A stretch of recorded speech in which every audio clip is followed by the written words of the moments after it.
Assalamualaikum warahmatullahi wabarakatuh. Jumpa lagi di Andum Kauruh Ujang Rawing ya. Kini Ujang Rawing bahas wayang sanepa masuk angin ya.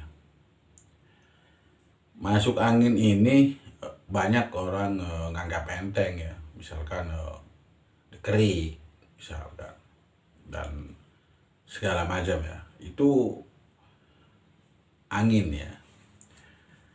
Angin ini justru akan lebih bahaya tergantung angin ini masuknya sampai ke tingkat mana. Kalau misalkan hanya di lambung, mungkin kita akan hanya merasakan ya di perut, hanya merasakan masuk angin saja, hanya kembung-kembung atau buang gas, nah, terus terjadinya seperti itu.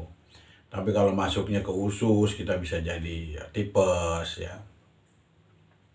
bisa jadi panas dingin dan panas dalam ya, karena organ tubuh kita yang terlalu kena angin tidak kuat. Nah, kalau masuknya misalkan ke dalam darah, maka kita juga akan menjadi stroke ringan.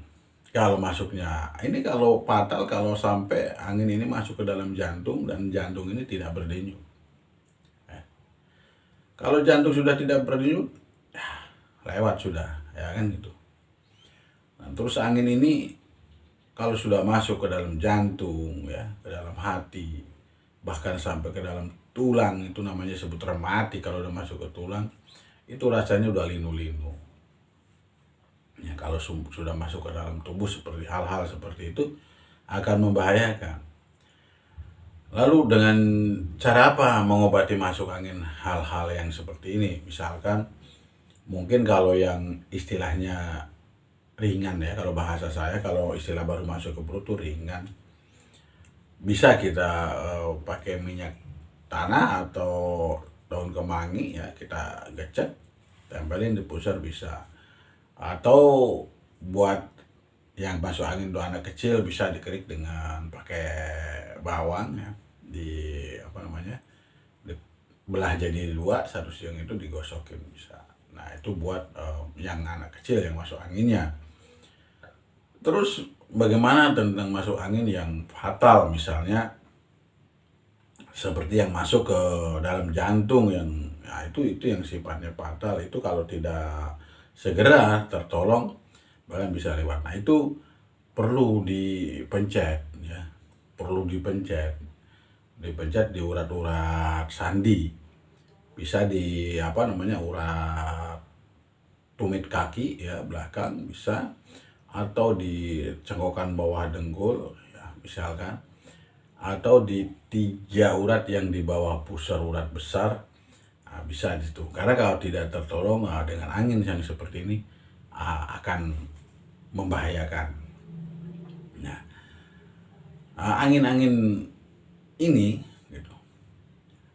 Tapi kalau kita kendalikan justru akan menjadi sebuah kekuatan dalam tubuh kita. Cuman yang jadi masalah kan, ini angin bagaimana bisa menjadikan kekuatan ke dalam tubuh kita. Wong masuknya aja kita nggak tahu kan, ibaratnya seperti itu. Makanya ya untuk mencegah hal-hal seperti ini, masuk angin ini segala macam ini ya, terutama di musim hujan kayak gini ya, kita harus banyak minum penghangat tubuh ya, misalkan jahe ya, jahe pakai gula sedikit aja, jangan terlalu manis ya, itu bagus untuk tubuh ya. Nah itu cara penyembuhan masuk angin. Lalu bagaimana sanepa wayangnya? Sanepa wayangnya ini adalah masuk angin, itu adalah yang peran di situ itu adalah Abimanyu dan Bima. Ya. Bima ini kalau tidak terkontrol akan jadi ngawur. Bima ini kan jadi benar kan karena terkontrol, dikontrol oleh Kresna, Puntadewa dan Durna, sehingga dia menjadi benar karena ada kontrolnya. Kalau tidak ada kontrolnya, Bima itu ngawur, acak-acakan.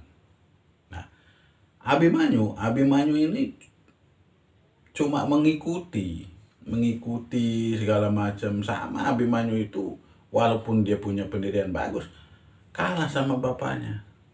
Kalau kata bapaknya si A, ya A, nggak bisa. Nah, makanya di situ Abimanyu selalu berdampingannya dengan Gatot-Kaca supaya menjadi kekuatan. Kenapa? Gatot-Kaca ini adalah mulut ya.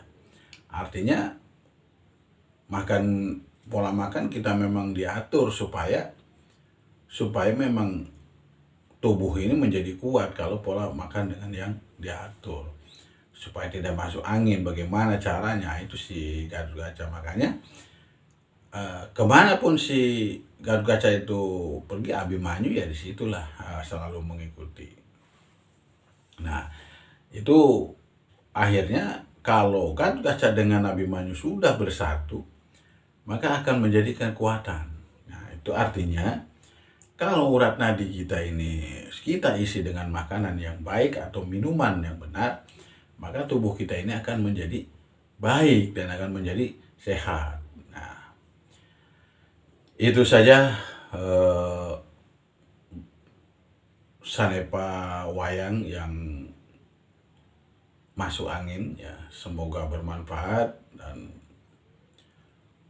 sukses selalu. Wassalamualaikum warahmatullahi wabarakatuh.